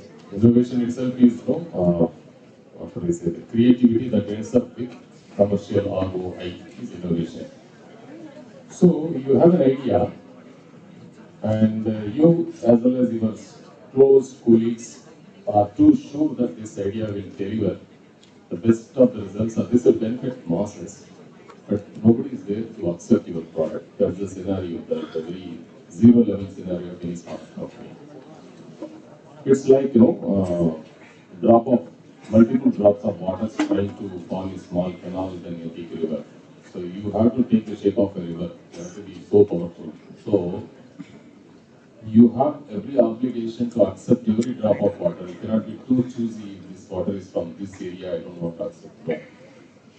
The starter of a startup should be so open to accept all sorts of scenarios. But from home, a combination of, in fact, not from everywhere. The constituents in a startup should be prepared to work from anywhere, number one. Number two, coming from the starter, the founder of the startup company, the founder of the startup company should treat every colleague as a partner. Startup company doesn't have employees. Practically, any startup company will have partners only. And the employees will not tell you openly that I am your partner, share the wealth. It's a psychological contract, unwritten contract, a notional contract between the starter and the employees that when I grow better, I will share the wealth. When I grow a little further, I will share the wealth. When I go for better, I will take care of you. This is a notional contract with which many of the startup companies have worked. Okay, for example, Infosys, Narayanamurthy started in a small room with 4 people. They were all partners. So they parted away only after 10, 20, 25 years. They never broke away. In your modern language, there was no any breakup in that. So everybody was a partner. No idea who invested 10,000 rupees or 20,000 rupees and brought the big computer onto the table. But the very feel of partnership among the startup company will alone take the startup company to the next level. Otherwise, it will die very fast. At the same time, the so-called startup should not ditch. At the same time, if you want to be part of a startup company, you should be prepared to sacrifice. Otherwise, please don't join the startup company. And if you are mentally making up you are making up your mind to join a startup company, please be available and be available just for the sake of translating your innovative ideas to the commercial ideas. That's it. You have to reach out to the masses, right? Your ideas are not being reached. The Swiggies and Zomatos have started the same in a small fashion. No, they are there. That's it. So therefore, there is no one strong answer.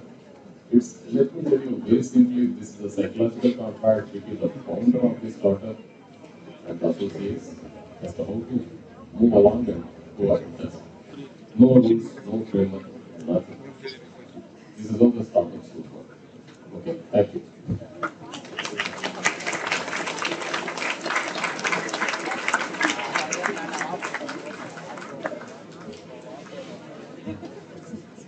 Thank you so much, speakers. On the article session, I kindly request our principal candidate S. Santosh also to join us on stage.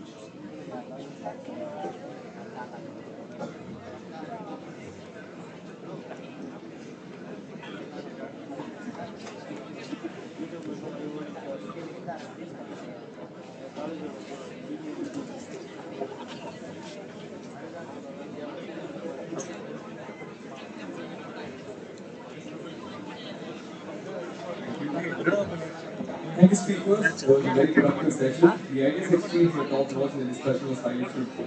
Pragya will not be there it was without our lovely speakers. Thank you again for your insights. We also greatly appreciate your acceptance to be a part of this event at such short notice. That rendered the idea valid and creating its taste of reality. I would now like to call upon our principal candidate S. Santosh also to felicitate our moderator, Mr. Vijay Sir, with the memento.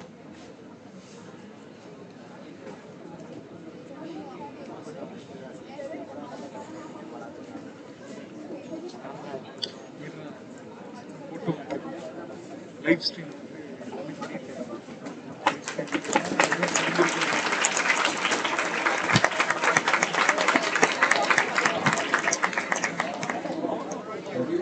I'd like to call our head in charge, Dr. N. Saralata ma'am, to felicitate Sneha ma'am with the memento.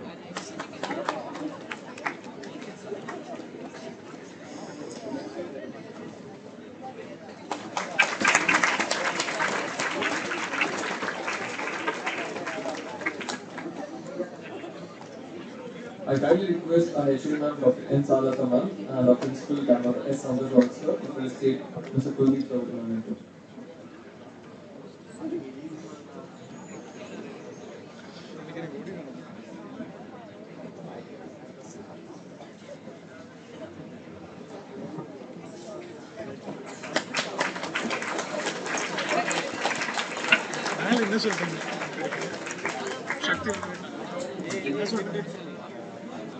I'd also like our head sir, Dr. N. Saralata ma'am, and principal candidate S. Santosh also to felicitate Mr. Arun Karthik sir with the memento.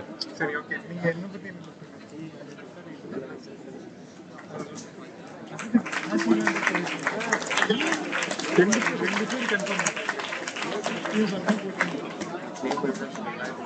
I would now like to call upon our head in charge, N. Saralata ma'am, and principal to felicitate Mr. Sandeep.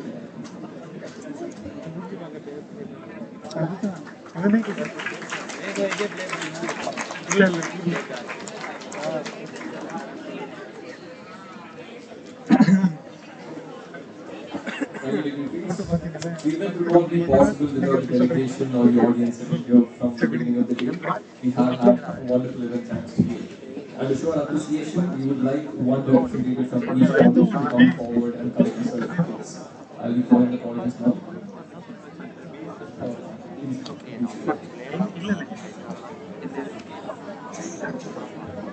Can a representative from St. Thomas College join us on stage to collect the certificates?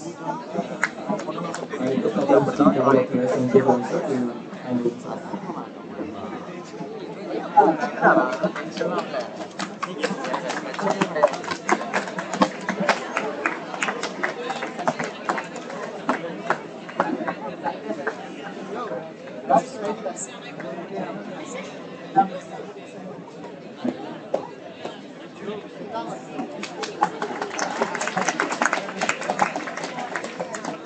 I now request the representative from MSSW to join us on stage for the certificates.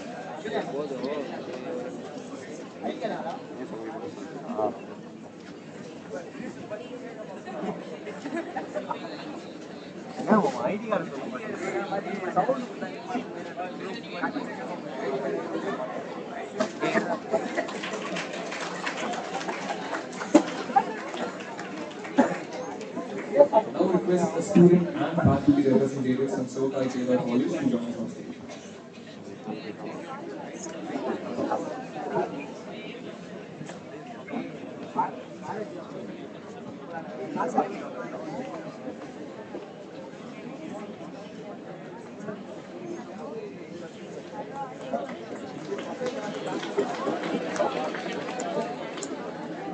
Now request a representative from Conclave College to join us on stage.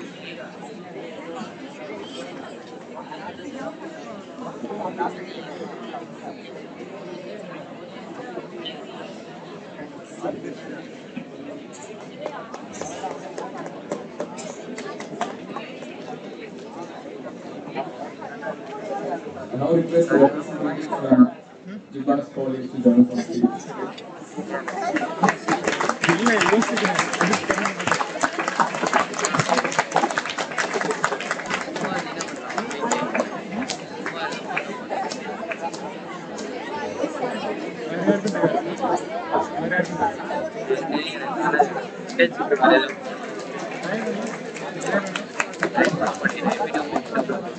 I now request a representative from Target College of Arts and Science to join us on stage.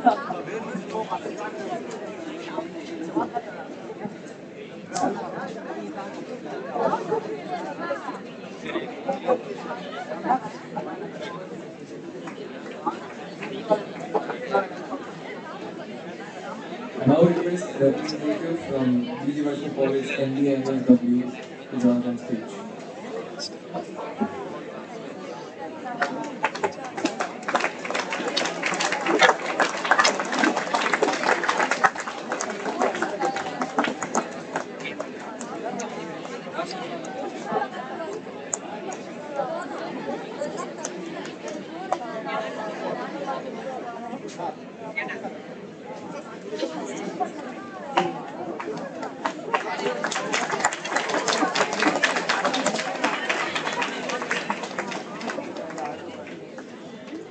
Thank you.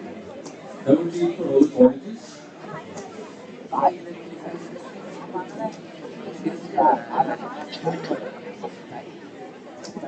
Can a representative from MBA DGVC join us?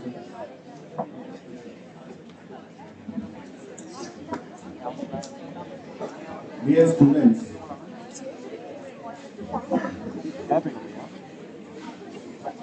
we know that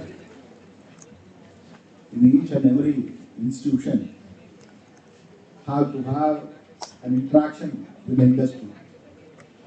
If the institution is not having an interaction with industry, the institution could not survive. Based on that, Gorandas Vaishnav College is very happy to invite Mr. Vijay Kumar, Vice President, Breaks India Private Limited, Mrs. Megha Prakash, Vice President, IndiTrade Scalator Limited, Mr. Kuldeep,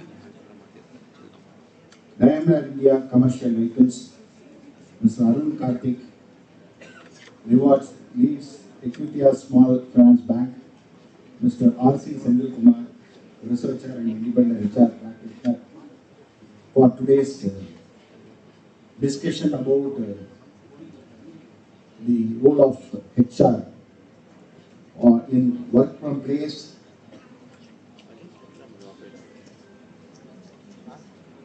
or you have to go for offline. And you are asking a lot of questions to them. Based on that, you can get their experience after completing the degree. Everyone they would have done, they would have like be you only. Like you people, they would have done their undergraduate and postgraduate from the institution. During the course of studies, the attitude will be different. But when you go for on-job training or on-job, our attitude and behavior and everything will be different. But at the same time, when you are doing the program, whether it is Vaishnav College or any college, here we have more than 7 to 8 colleges as participating in this today's conclave. The students is a student, whether they belong to Vaishnav or whether they belong to Y college or Z college. But the only thing is, what they learned in the institution is very important. Institution plays a vital role in providing a quality education to the student. It is not the place where we have to deliver only the course content. We have to do beyond that. Beyond the course in the sense where you have to attend these type of conclaves so that you can learn what the industry is expecting. You have asked lot of questions. Lot of scopes is available in the present scenario in startup. When you go to OMR, there's lot of startup companies available. Even I had an experience of putting one of my relative in startup company. When he was joining the company, there is only 7 members. That all the 7 members, they will be a developer, they will be a programmer, even they will be a attender, then they will be a receptionist. There is no proper role, but the growth is there. When my relatives joined there, initial salary is 20,000. But within 1 year, based on the performance, based on the growth in the institution, his salary have gone to 60,000. And same thing for another student. So he is joined in our company. For the past 3 years, he is getting only 22,000, 23,000. So, how you are getting the mileage from the company is in your hands. Which area you are going to work, how you are going to face the challenges is in your hands. If you do perform very well, the industry needs the people with knowledge. Only thing, during the college time, instead of simply coming and doing the course and going out, you have to do little bit extra. In terms of value-added courses, in terms of attending conference, in terms of attending seminar. Why all these things are done in colleges is in order to improve the knowledge. If you are able to improve the knowledge, automatically your growth will come. You need not worry about whether you are going to work from home or whether you are going to go to the company or working. But what type of work you are going to do and what is the output because of your work benefits the company. That is very important. So dear students, in the present scenario, you have lot of opportunities, but how you are going to grab the opportunities, it is not in the college, it is in your hands. You do not think about which college you belong to. So with these few words, I like to thank all the experts from various organizations to spend the time with the students, because they also know that these are the things where they have to deliver to the content. This is a social responsibility for all lenders like us to deliver the content, so that we are here for the past 2 to 3 hours and we are discussing with you. Thank you. And also I heard that lot of questions have been raised by you. So raising the question itself, you are putting one step further to gain knowledge. So thank you very much.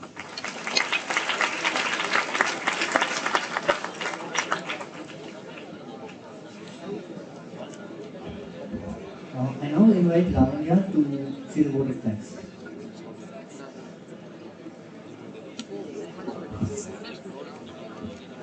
As the curtain falls on PRAAJNYAA, our HR conclave, I, Lavanya Ganesh, extend my heartfelt gratitude to each one of you for making this event a resounding success.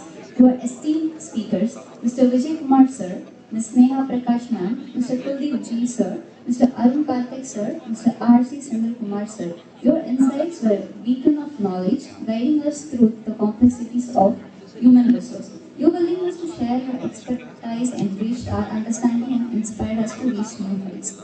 I now express my gratitude towards our respected principal, Captain Dr. S. Santosh Babu Sir, for his relentless support and encouragement towards all our endeavors. We thank you, sir.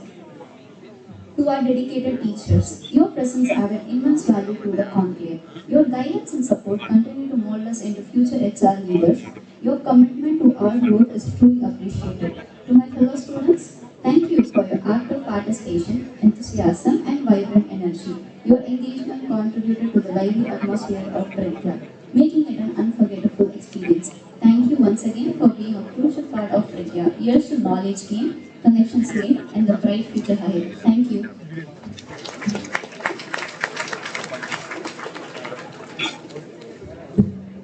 Thank you, Lavanya. We will have the national anthem in a minute. After the national anthem, I kindly request all of the BASF members and event coordinators to join us on stage. Kindly rise for the national anthem.